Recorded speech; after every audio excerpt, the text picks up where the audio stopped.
Hello everyone, in this part of the video we will learn about the Norma Frontalis. If you have any confusion regarding the Norma Verticalis, then you can click here the I button. Seeing the Norma Frontalis, that is roughly oval in shape, being wider above and narrow below. So what are the bones that we can see in the Norma Frontalis is the first is the frontal bone, that is in its upper part it is convex and smooth, but in the lower part it is irregular, being interrupted by the orbital opening and the bony aperture of the nose.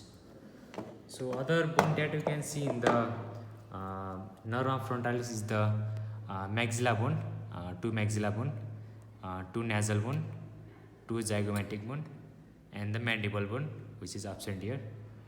So we can study the Norma Frontalis in the following headings, that is from the frontal region, and this is the from the orbital region, anterior pyriform shape bony aperture of the nose and the lower part of the face. So now talking about the frontal region, first start with the superciliary arch, which is the round curve elevation present in the middle part of each orbit. This overlies the frontal sinus behind, and this is more prominent in the male than in female. Next is the glavella, that is the median elevation connecting to superciliary arch. Next is the nasion, that lies at the median point at the root of the nose, at the junction of the frontonasal sutures and the internasal suture. Next is the frontal tuber or the frontal eminence, that is present above the superciliary arch. This is more prominent in the female and in children. Now we will talk about the orbital opening. Each orbital opening is a quadrangular in shape, bounded by the four margin, that is supraorbital margin, lateral orbital margin, infraorbital margin, and the middle orbital margin. Now talking about the supraorbital margin, this is formed by the frontal bone at the junction of its medial 1/3 and lateral 2/3. There is the presence of the supraorbital nose or the foramen.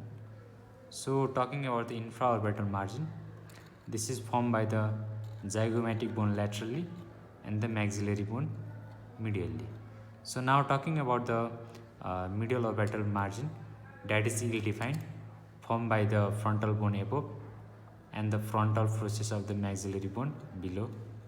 Now talking about the lateral orbital margin, which is formed in above part by the zygomatic process of the frontal bone and in below part by the frontal process of the zygomatic bone. So you can see here the frontozygomatic suture.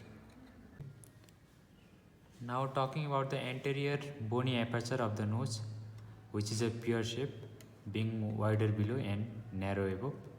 So what are the boundaries of the bony aperture of the nose?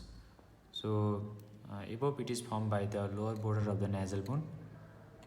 Below it is formed by the nasal nose of the body of the maxilla on each side. Talking about the articulation of the nasal bone, anteriorly it articulates with the corresponding bone at the internasal suture.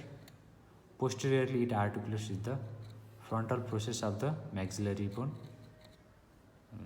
Superiorly it articulates with the frontal bone. Inferiorly the upper nasal cartilage is attached to it, but it is absent here. So the another is the median anterior nasal spine, which is the sharp projection in the median plane in the lower boundary of the pyriform aperture. So another is the rhinian, that is the lowermost part of the internasal suture. So now talking about the lower part of the face, first we will start with the maxilla. So the anterior surface of the body of the maxilla presents the following features, that is in the middle part it bears the nasal nose and the anterior nasal spine. It also has the incisive fossa that lies above the incisor teeth, and the canine fossa that lies lateral to the canine eminence. So out of the four processes of the maxilla bone, three processes can be seen in this view, that is Norma Frontalis. One is the frontal process of the maxillary bone, another is the zygomatic process of the maxillary bone. Next is the alveolar process of the maxillary bones that bears the sockets for the upper part of the teeth.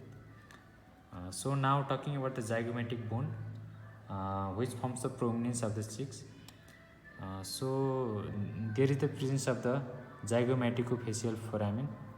Uh, so in the maxilla bone, there is the presence of the infraorbital foramen. This is infraorbital foramen that is located 1 cm below the infraorbital margin. So now talking about the sutures that can be seen in this view, that is Norma Frontalis. So you can see the intranasal suture. This is intranasal suture. This is the frontonasal suture.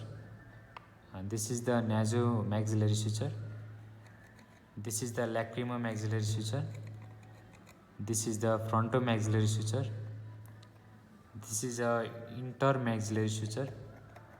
This is a zygomaticomaxillary suture. Zygomaticomaxillary sutures. And last is the zygomaticofrontal suture. So now heading towards the structure that are passing through the foramina. First, from the supraorbital nodes of the foramina, it transmits the supraorbital nerves and the vessels. And another is the infraorbital foramina that transmits the infraorbital nerves and vessels. Another is the zygomaticofacial foramen that transmits the zygomaticofacial nerve, which is the branch of the maxillary nerve. So the external nasal nerve that emerges between the nasal bone and the upper nasal cartilage. So talking about the clinical anatomy, the nasal bone is the most commonly fractured bone, and then next to it, the mandible and the parietal ligaments are next to fracture.